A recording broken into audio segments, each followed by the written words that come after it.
besarnya yang menarik dari bukti yang tersebar kan sederhana. Pak Wapres kita pernah kursus bahasa Inggris di Sydney,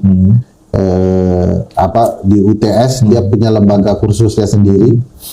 Nah, sertifikat khusus itu yang dibawa ke Kemendikti, yang merupakan orang Pak Presiden Pak Nadiem gitu ya, yang keluar menyetarakan sertifikat itu dengan ijazah SMA.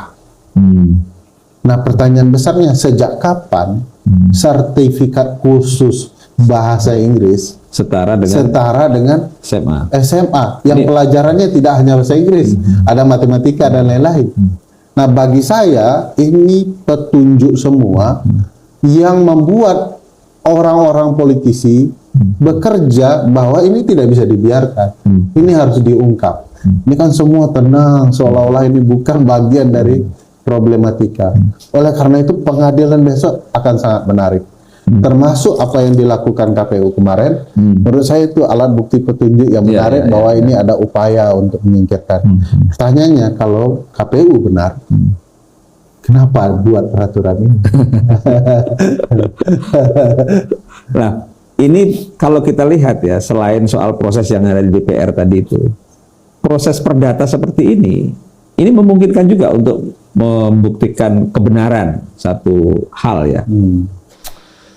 Saya tuh berharap di petun di Mahkamah Konstitusi ya, karena itu kayaknya lebih cocok dengan kewenangan mereka. Kalau perdata ini kan sifatnya kan personal. Petun itu artinya yang mungkin diperkarakan nanti soal penyetaraan itu barangkali ya. Penyetaraan di kalau di MK kan persengketaannya sangat luas ini ya, untuk membuktikan kecurangan di sisi manapun. Di Pengadilan Tata Usaha Negara itu soal kebijakan dan tindakan. Jadi apakah kebijakan dan tindakan mereka menyalahi nilai-nilai ya penyelenggara negara yang baik, azas-azas umum pemerintahan yang baik, kurang lebih begitu.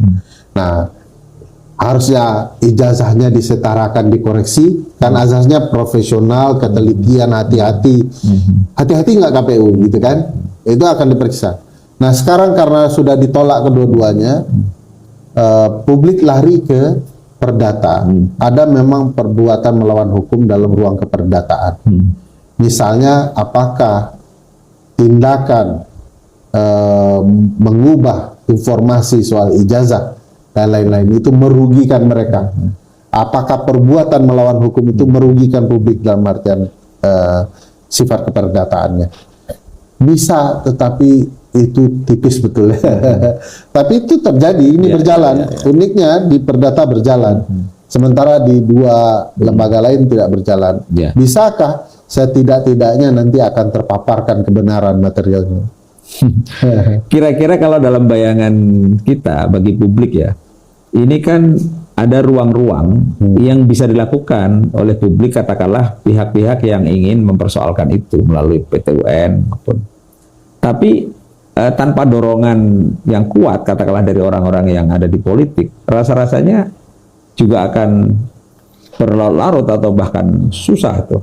Bahkan kebenaran terungkap di pengadilan perdata nanti, dia akan kehilangan maknanya setelah terungkap. Ternyata orang politik mengabaikan, gitu ya.